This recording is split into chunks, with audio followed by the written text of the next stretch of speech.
অসমত প্ৰথমবাৰৰ বাবে অসম প্ৰিমিয়াৰ লীগ অনুষ্ঠিত হ'ব। আজি আনুষ্ঠানিকভাৱে লীগৰ উদ্বোধন কৰে মুখ্যমন্ত্ৰী ডক্টৰ হিমন্ত বিশ্ব শৰ্মাই। বৰ্ষাপাৰা ষ্টেডিয়ামৰ প্ৰেক্ষাগৃহত উদ্বোধনী অনুষ্ঠান। অসম ক্ৰিকেট সন্থাৰ সভাপতি তৰংগ গগৈ উপস্থিত থাকে এই অনুষ্ঠানটোত।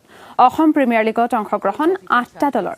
Guwahati royals, Jorhat stallions, Tezpur titans, Dibrugarh warriors, Nagaon rangers, Barpeta braves, Charaideo sunrisers, Barak legends দলৰ অংশগ্ৰহণ। তাকে মই শুভেচ্ছা জনাইছোঁ অসম ক্ৰিকেট সন্থাক।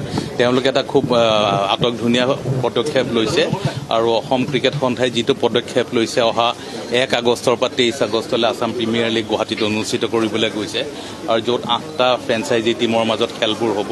প্ৰায় 150 প্লেয়াৰে সুবিধা পাব আৰু মই ভাবোঁ যে ইয়াতে যিসকল খেলুৱৈয়ে সুবিধা পাব তেওঁলোকে ভাল খেল দেখুৱাব পাৰিলে নিশ্চয় IPL ফ্ৰেঞ্চাইজি বা ভাৰতীয় চিলেক্টৰৰ চকু বা দৃষ্টি আকৰ্ষণ কৰিব পাৰিব।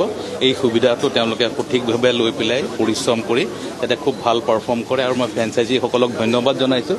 তেওঁলোকে এনেকুৱা এটা ডাঙৰ পদক্ষেপত অসম ক্ৰিকেট সন্থাক সহায় কৰিবলৈ আহিছে আৰু ফলত তেওঁলোকে অসম ক্ৰিকেটক ইয়াক এক ষ্টেপ ওপৰলৈ লৈ যোৱাত সহায় কৰিবলৈ আগবাঢ়িছে। তেওঁলোকে এই পদক্ষেপে বহুত এটা নতুন যুগৰ সৃষ্টি কৰিব আৰু অসম ক্ৰিকেট সন্থা APLক যদি 3 বছৰ ছাকচেছফুলি চলাই নিব পাৰে মই ভাবোঁ যে এইটো এটা খুব ডাঙৰ প্ৰপাৰ্টি হ'ব আৰু আগন্তুক দিনত ইয়াৰ এট্ৰেকশ্যন যথেষ্ট বাঢ়িব। চাওক এইটো যেনেকৈ IPLত বিভিন্ন চ'ৰ্চ অফ ৰেভিনিউ থাকে মিডিয়া ৰাইটছৰ পৰা আৰম্ভ কৰি তেনেকুৱা ধৰণৰ ষ্টেট লীগবিলাকক সেই সুবিধাটো নাথাকে। অকল এটাই সুবিধা থাকে যে স্পনচৰসকলে আহি পেলাই যদি টীমবিলাকক স্পনচৰশ্বিপ দিয়ে। কিন্তু প্ৰথম পৰ্যায়ত তেনেকুৱা ধৰণৰ স্পনচৰশ্বিপৰ এট্ৰেকশ্যন হয় নহয় মই এইবাৰ এতিয়াই ক'ব পৰা নাই। কিন্তু যিটো মিডিয়া ৰাইটছৰ পৰা মেইন কালেকশ্যনটো হয় বা মেইন ৰেভিনিউ জেনেৰেশ্যন হয় সেইটো ষ্টেট লীগত মই ভাৰতত দেখা পোৱা নাই এতিয়ালৈকে। আৰু সেইকাৰণে কৈছোঁ যে এইটো কমাৰ্চিয়েল ভেঞ্চাৰ নহয়, it is rather a social responsibility এক্টিভিটিজৰ ভিতৰত পৰে আৰু তেওঁলোকৰ যদি ক্ৰিকেটৰ কাৰণে পেশ্যন আছে তেতিয়াহ'লে সেই পেশ্যনৰ কাৰণে ইয়াতে সহযোগ কৰিব লাগে আৰু তেওঁলোকে সেইকাৰণেই জড়িত হৈছে। মই ভাবোঁ যে তেওঁলোকক ক্ৰিকেটক মানদণ্ড উন্নত কৰিবৰ কাৰণে তেওঁলোকক কণ্ট্ৰিবিউশ্যনখিনি দিব খুজিছে আৰু ফলত অসম ক্ৰিকেট এটা ষ্টেপ আগুৱাই যাব।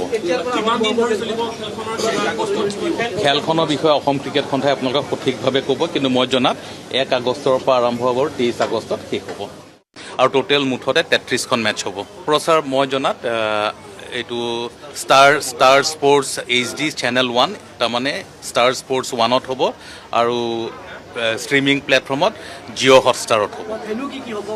ভেনু বৰ্ষাপাৰা ষ্টেডিয়ামত গুৱাহাটীত আছে।